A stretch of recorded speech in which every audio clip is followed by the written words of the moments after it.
In this video, I'm going to be showing you how to get started on your composition task using some of the ideas that we are playing around with from Rock Around the Clock.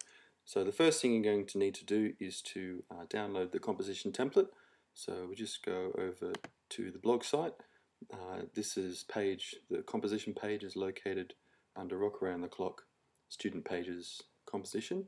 So as it says here, you need to right click on this link. And then go to save linked file as, and then I'm just going to throw it on the desktop. It's already selected there. Okay, navigate to the desktop and just open that file. Okay, so here's just a bit of a blank bit of manuscript to help you get started. First thing I'm going to do is I'll go ahead and change the name. So in any text in Sibelius, just double click and you'll be able to edit the text there. I might call it Tiger Blues, and I'll just say by me, Mr. Hurley.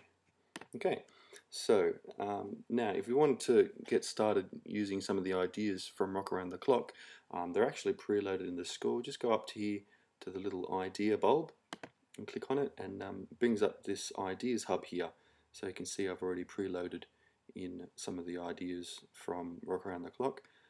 If you can't see them straight away, say if this screen comes up with some random stuff, just click on this button here where it says score, and it'll show you the ideas that have been captured just from this score.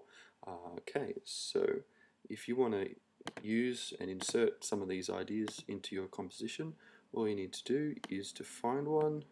I'm going to start with the rhythm part. You can click copy here, or I like to use the keyboard shortcut Command C for copy. Ooh, hadn't been selected anyway. And then you just click on the top stave. This is actually all three rhythm staves. So click on the top stave and then Command V for paste. Alrighty, so that's the three rhythm parts from Rock Around the Clock. Let's see, I should be able to play that by pressing P. I don't need to have anything selected.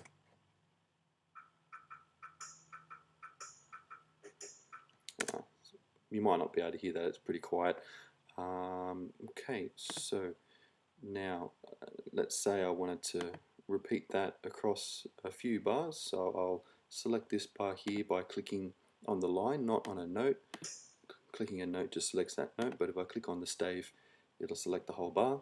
Go down here, and if I was to click just over here, it'll only select that top line. But if I click on the diagonal, that will select all of those parts. And to repeat that, all I do is press R for repeat, and I'll repeat that as many times as I need. Okay, so but if I want to make this my own arrangement, and I want to change this slightly, it gets a bit tedious if you want to change it in every single bar.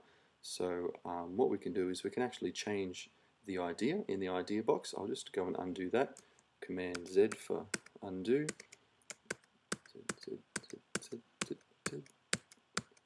There we go.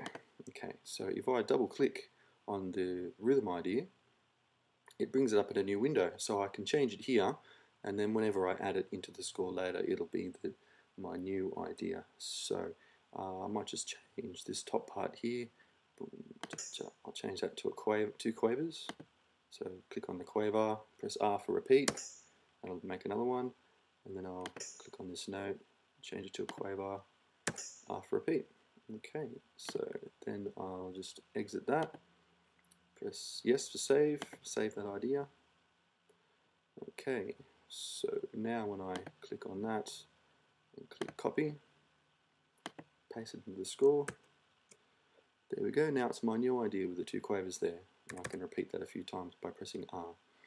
Alrighty, so now the important part about this is that once you've changed an idea, so I know who's been doing what in your group.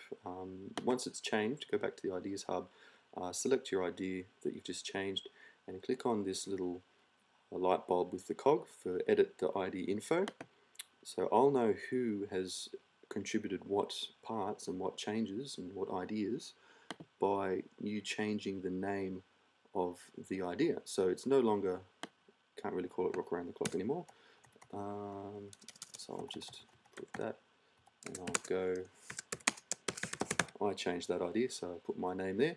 So whoever changes the idea, so take turns contributing one different idea or changed idea, and just put your name in there so that I know that you've all been contributing to the composition task, and then click OK. So now it's changed the name here, so that's my idea now. Very good. Okay, now that's changing an existing idea. If you want to just come up with something completely on your own, we can actually add new ideas to this idea box. So I'll just make a couple of random notes in the bass part. I'll start on B flat. Just make some. That'll do. Just have a pedal on the bass. So get that. Okay, so all I have to do to capture this new idea is to select it. So select somewhere in the stave, then shift click to the edge of where you want it to be, and we can go to edit. Where to go? Capture idea. And it should appear. There we are, on the top there. Okay, so it's given it a name already, but I want to make sure that everyone knows that I came up with that idea. So I'll just call it bass Mr. Hurley. Okay, so that's using, editing, and capturing ideas with using the Ideas Hub. So in the next video, I'll show you how to do a few more things like changing instruments, changing sounds. Okay, so have a look at the next video.